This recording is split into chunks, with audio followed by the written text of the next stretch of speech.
Happy Friday, everyone. Thanks for tuning in to Business Daily. I'm your host, Lee Ji-eun. We have plenty on our plate this morning, so let's get started. China's power bloggers are now the new VIPs for Korean retailers. High-end department stores here are looking to attract bloggers who boast a legion of followers.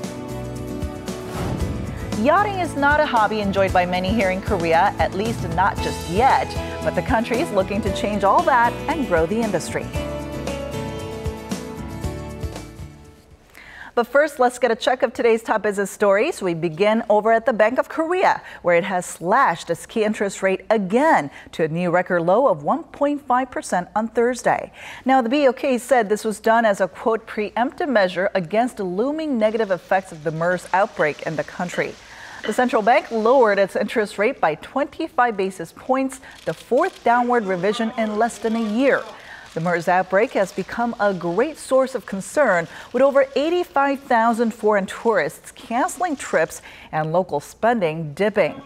Korea's exports have also been on a steady decline this year, sliding almost 11% on year in May, the biggest monthly drop in 6 years.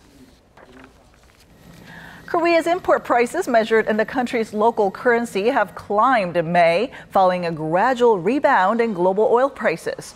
According to the central bank, Korea's import price index, which is later reflected in consumer costs of goods and services, rose 1.3% from the previous month. The BOK attributed the spike to a surge in oil prices, especially Dubai crude, which climbed almost 10% last month. The import price index had maintained a downward trend since March of last year, only slightly picking up since this February. Korea's Financial Services Commission is out to find new ways for the country's financial institutes to create additional sources of revenue in light of an expected surge in global infrastructure projects. The financial watchdog says with the China-led Asian Infrastructure Investment Bank kicking off, there will likely be more opportunities overseas. Korea is likely to be the fifth largest stakeholder in the AIIB. The FSC says it will create a task force with research institutes to discuss how Korea's financial companies can capitalize on the country's new membership. The Japan-led Asia Development Bank predicts demand for infrastructure investment from developing countries in Asia will reach $8.5 trillion over the next decade. We're heading into the weekend here in Korea, and a growing number of people use downtime like this to go out and enjoy yachting, a hobby once considered rather unfamiliar to many here in the country. With this, Korea is looking to advance its fledgling yacht industry, but experts say a lot of challenges lie still ahead. Our Lee Ji-young has more. It's the perfect outing, cruising on a yacht around the southern Jeju Island and enjoying a glass of wine with good friends. With the country's per capita income hovering around the $30,000 mark, yacht cruising is slowly emerging as a popular pastime among Koreans. I had only seen yachts in the past, but experiencing it myself, it's more fun because of how it moves. To develop the budding yacht industry in the country, the government is trying to build up related infrastructure, but many acknowledge there's still a long way to go. For one, there are only 13,000 registered commercial yachts in Korea, which is only 0.04% of the 29 million registered worldwide. When it comes to docking yachts, the country's marinas also fall short at only 32, with a capacity for 1,700 vessels in total. The facilities also lack convenience for their users. If we're unable to sail out because of the weather or because it's winter, we need facilities at marinas so people can enjoy food and recreational activities and host seminars. To address such problems, Korea has launched an ambitious project to build a mega marina that will house a yacht academy, lodging facilities, and various other leisure amenities. The central and local governments have joined hands with the private sector to invest roughly $40 million in the Hupohang port on the east coast of Ulsan. The goal is to complete the project by 2019 with the hopes of adding 12,000 new jobs and pushing out $134 million in economic effects. Another pressing issue is fostering a larger group of qualified yacht navigators who can steer the vessels. In order to become a captain, you have to qualify as a fifth mate, and even with that, you need to pass a separate aptitude test. Experts also add providing more tax benefits and lowering insurance costs for commercial yacht operators will help give the industry a bigger lift. Lee Ju-young, Business Daily.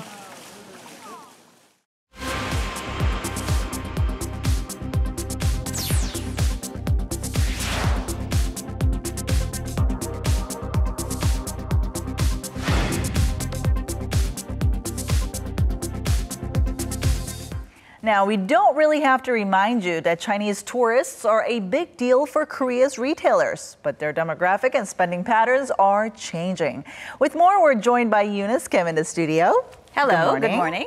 All right, so who would you say are China's new VIPs? Well, Ji-yoon, when it comes to Korea's retailers, it's all about the power bloggers. In fact, high-end department stores are inviting China's online fashion opinion leaders on special tours to appeal to their followers, which number in the millions. This as more and more Korean companies are zoning in on consumers in their 20s and 30s. Take a look. Meet Liu Xue, a 31-year-old fashion and travel enthusiast who has her sights on Korea.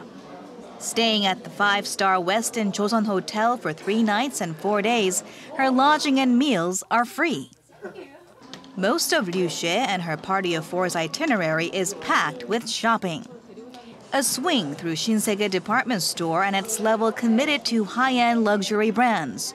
A swirl through the group's road shop in the ritzy neighborhood of Cheongdam-dong. The ladies also have a $2,700 stipend to spend. I look forward to talking about the friendly service at Westin Joseon Hotel and the latest trends at Shinsegae. Liu and others invited are influential microbloggers on Weibo, often called China's Twitter, with a reach of 1 million followers or more. Powerful voices in the world of the Baring허우 and the Zhoulinghou, an emerging group of spenders in the communist state. Born in the 1980s and 90s, they are the first generations of the country's one-child policy. Now in their 20s and 30s, unlike those before them, they grew up surrounded by capitalist wealth. They're connected on social media, where they also closely follow trends. As spending in China increases, with young people front and center, they've become the next frontier for Korean retailers. The growing group of travelers in their 20s and 30s are contributing to department store sales, so we've organized this tour to promote word of mouth. And another FAM tour, short for a familiarization tour, is scheduled to begin this coming Sunday. This time, competitor and Korea's largest retailer, Lotte Group, inviting Chinese power bloggers to view their newest facilities.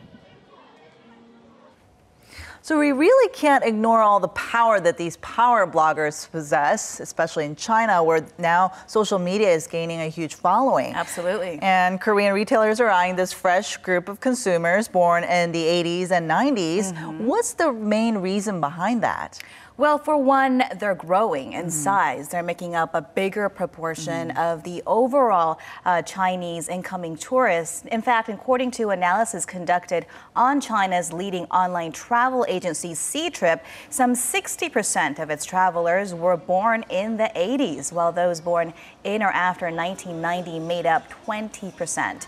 And that demographic is making its mark. Shinsegae department store reported shoppers in their 20s and 30s were responsible for nearly 40% of overall purchases made by Chinese shoppers during last month's extended Labor Day holiday, which is double the amount that they took for the year before. But I would imagine that their spending habits are a little different from Chinese shoppers as a whole. Right. Well, for one, they're younger, and while they do spend less, they are sensitive to trends, and retailers are also counting on their potential purchasing power power, hoping to get them connected to more quality Korean products, from cosmetics, which of course they already know a lot about, to things like infant and baby products via online shops as well. Retailers are noting that Chinese visitors are now seeking out less luxury European brands like Chanel, for instance, and more affordable options like Style Nanda, a domestic mid-range fast fashion brand that has apparently received lots of love from China's younger demographic. Interesting. But is spending in general really falling? Well, actually not. Lotte Department Store recently said overall purchases by Chinese customers at its main branch in the first 4 months of this year, in fact, was still good. It expanded by 62% on year.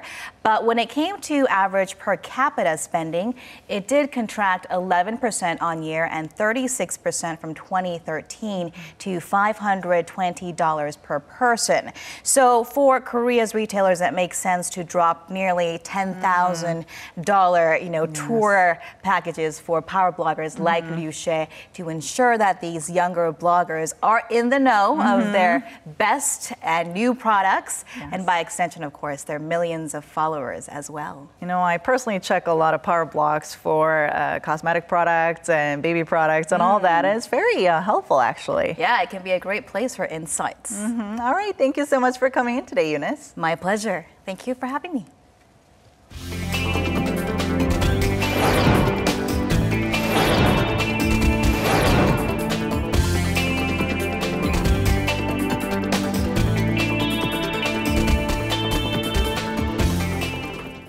That does it for now. Hope we were able to walk you through the week with business news that matters to you. Thanks for watching and have a great weekend.